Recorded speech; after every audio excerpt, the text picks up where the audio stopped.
So when my mom found out I was going to Boise, she bought me a pepper spray.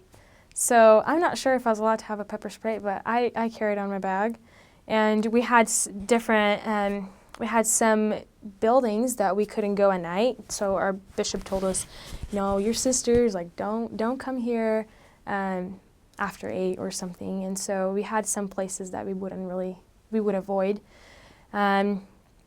In Boise, I felt like a lot of the people were struggling with some kind of addiction.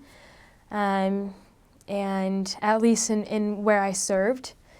And it was hard because then you couldn't get people to progress as fast because you had to help them overcome that addiction first and then be able to get baptized. But it was a learning experience as well. I would describe Boise as crazy. I had a companion that would say that Boise was out of darkness. And I love Boise. It was fun because I think it reminded me of Brazil, so I like bigger cities. So that was kind of like my home. I loved it. But there was, tons of people struggling with addictions. Again, kind of in parole or probation. We had a lot of members that, not a lot of them had, kids. Most of them were elderly. And worked in the temple a lot, so that was really cool. We had, in Boise, there was a lot of stores, a lot of things to do in Boise. I think every P-Day we would go to Table Rock and just hike to the top, and you can see the city. It's really pretty. So that was also something that we do in Boise. There was, again, really good, strong members of the church. So there is the Boise State University. That wasn't my area, unfortunately. That was the assistants area.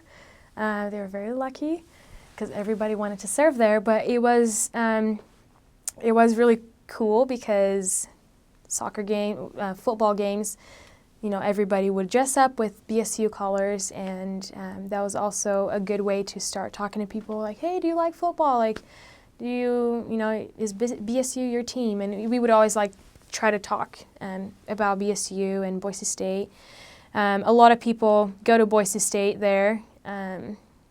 Most people are from Idaho and they just go to Boise State, which I thought was pretty cool. So they still kind of lived with their families. Boise, there's a lot of small restaurants and small places to eat.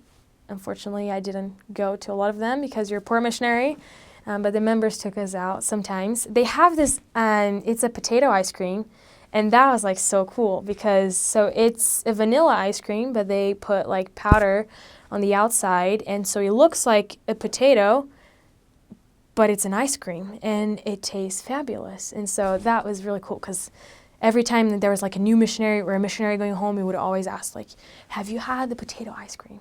And so that was something that we would always do.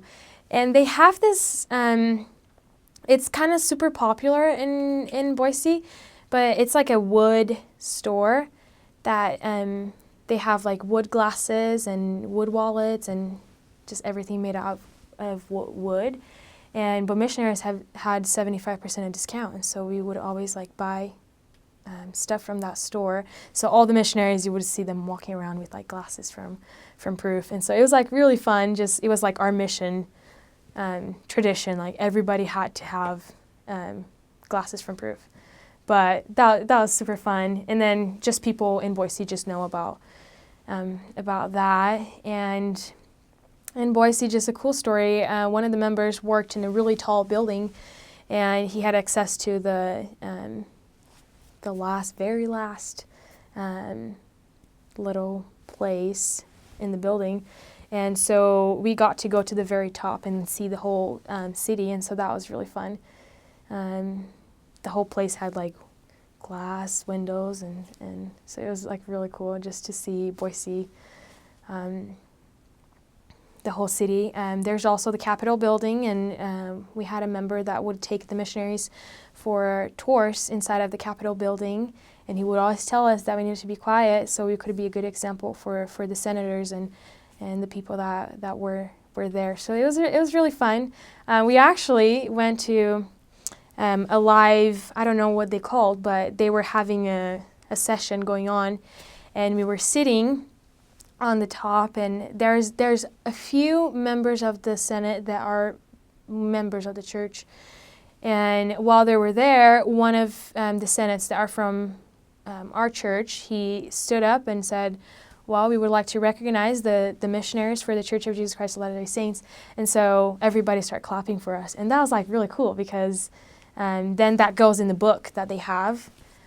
So I don't know, that was like a little fun memory of Boise that I have, but it was super fun. It's very cold. I would say that it's very similar to Utah, so dry, hot in the summer, cold in the winter.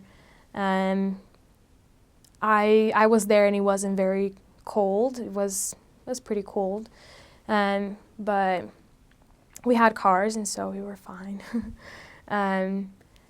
But the weather is not too bad. I like the cold. I don't like so much summertime because I'm from Brazil. It's kind of funny, but I'm not a hot weather person.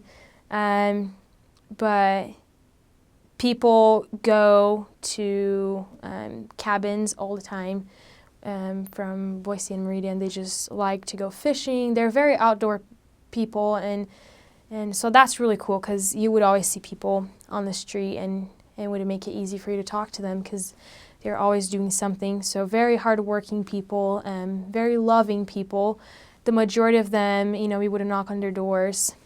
Of course, there's always some people that are not very nice, but I would describe the people from Idaho very loving, and some people would even say, I don't believe in what you believe, but I'm grateful that, instead of doing drugs and doing other things, like, you are young and you're here serving and doing good things. And so that was really rewarding that people would recognize that, because it's true. We're 19, 20, 21-year-olds.